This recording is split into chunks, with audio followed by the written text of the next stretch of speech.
Ce matin, dans le Grand Angle, nous parlons de cette étude parue dans Nature Climate Change, les énergies, selon laquelle les énergies renouvelables telles que le solaire ou encore l'éolien ne seront pas suffisants pour freiner le réchauffement climatique si, parallèlement, les énergies fossiles sont toujours maintenues au même niveau. Les chercheurs notent que ces énergies renouvelables ne représentent que 3% de la consommation mondiale d'énergie. Nous en parlons ce matin avec Glenn Peter, chercheur au Centre international pour le climat à Oslo, en Norvège. Monsieur Peter, alors depuis quelques années, les spécialistes disent que l'énergie renouvelable pourrait être la clé de la victoire dans la lutte contre le changement climatique. Il semble que ce ne sera pas suffisant si les combustibles fossiles sont toujours utilisés. La croissance des émissions de gaz à effet de serre de ces 3 dernières années a commencé à ralentir et se situe à un niveau acceptable. C'est une bonne nouvelle et en même temps, cette croissance a été positive grâce aux énergies renouvelables, notamment l'énergie solaire et éolienne.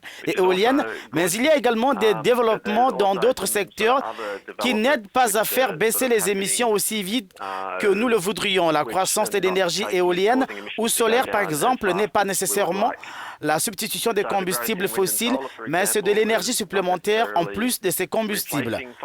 La consommation de combustibles fossiles n'a pas beaucoup changé, du moins pas autant que nous le voulions. Dans 4 à 5 ans, nous ferons face au besoin de diminuer les émissions mondiales et ceci ne peut intervenir que si nous commençons à réduire l'utilisation des combustibles fossiles à grande échelle ou que l'on commence à appliquer la capture et le stockage du carbone, de sorte que l'énergie solaire et éolienne joue un rôle important dans l'informatique, par exemple, ou dans bien d'autres secteurs.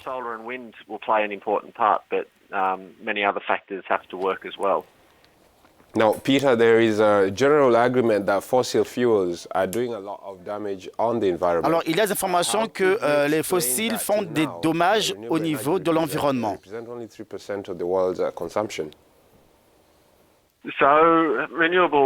L'énergie renouvelable solaire et éolienne n'existait pas il y a quelques années et le système énergétique mondial est énorme. Il faut encore beaucoup de temps ainsi qu'une croissance radicale dans l'énergie solaire et éolienne pour qu'elle participe à la consommation mondiale d'énergie. Une très légère modification de la consommation de charbon pourra favoriser ces deux systèmes d'énergie alternatives. Il est question d'une échelle de 500 hectare. Vous savez, le système énergétique mondial peut bénéficier de l'éolien. Cette énergie peut être utilisée sur 1 ou 2 ans, mais elle aurait une très faible incidence sur nos très gros systèmes. C'est une partie des défis. Non seulement il faut ajouter au système énergétique de l'énergie solaire et éolienne, mais en même temps, nous devons réduire la consommation de combustibles fossiles afin de donner de l'impulsion à ces énergies alternatives. And this is where part of the challenge is. So not only do we need to be growing solar and wind very fast, but at the same time we need to be bringing down sort of fossil fuel consumption at the same time. Sort of help give that solar and wind a boost. Glenn Peters, toujours selon cette étude dont nous parlons ce matin, certaines technologies qui peuvent réduire les températures et l'émission de carbone ne sont toujours pas opérationnelles. Comment expliquer cela?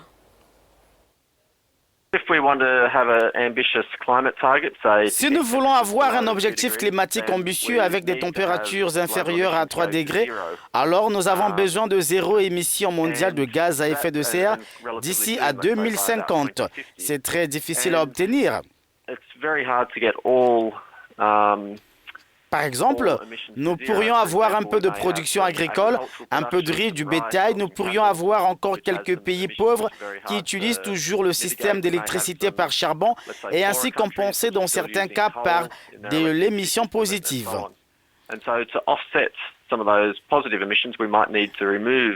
Nous pourrions réduire le rejet du carbone dans l'atmosphère et nous pouvons continuer à utiliser un peu de charbon et de gaz. Nous empêcherons ainsi cette émission en faisant de la capture et du stockage carbonique. Ainsi, nous capturerions ce carbone émis lorsque nous brûlons des combustibles fossiles ou de l'énergie bio et ce gaz pourra être conservé dans le sol. Nous pouvons réellement retirer le carbone de l'atmosphère si nous utilisons la biomasse, parce que la biomasse rejette du carbone quand elle pousse. Donc, cette capture et le stockage du carbone est un type de technologie assez difficile de la car elle peut faire des choses que le vent et le solaire sont incapables de faire.